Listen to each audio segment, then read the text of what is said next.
อุตุเตือนภาคเหนืออากาศเริ่มเย็นในตอนเช้าส่วนภาคกลางหาภาคใต้จะร้อนสูงสุด35องศากรมอุตุนิยมเร็วทกศาสตร์พยากรณ์อากาศวันที่17ตุลาคม2025ว่า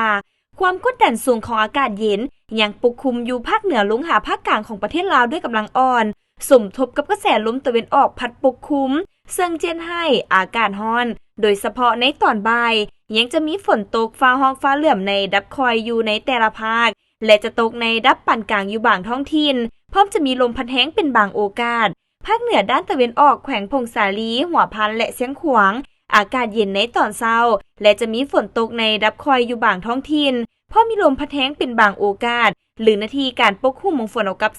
25%อุณหภูมิในระหว่าง17-29องศา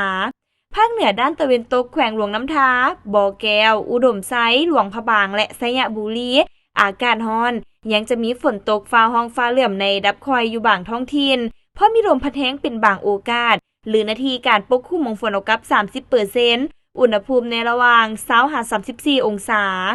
นครหลวงเวียงจันทน์อากาศร้อนจะมีฝนตกฟ้าห้องฟ้าเหลื่อมในดับคอยอยู่บางบริเวณและมีลมพัดแห้งเป็นบางโอกาสหรือนาทีการปกคลุมของฝนเอากับ20%อุณหภูมิในระหว่าง25-34องศา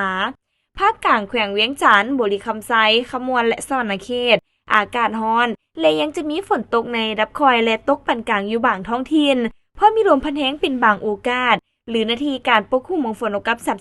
35%อุณหภูมิในระหว่าง23-35องศาแขวงไซสมบูรณ์จะมีฝนตกฟ้าห้องฟ้าเหลื่อมในดับคอยอยู่บางบริเวณเพราะมีลมพัดแห้งเป็นบางโอกาสหรือนาทีการปกคลุมของฝนเอากับ20%อุณหภูมิในระหว่าง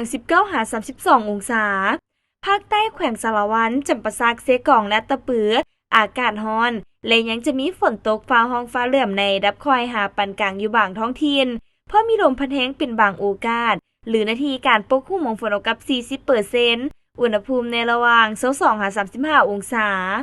สำหรับเขตภูเพียงบริเวณอากาศเย็นพร้อมจะมีฝนตกฟ้าห้องฟ้าเหลื่อมในดับคอยหาปานกลางและมีลมพัดแห้งเป็นบางโอกาสหรือนาทีการปกคลุมของฝนเอากับ50%อุณหภูมิในระหว่าง14-27องศา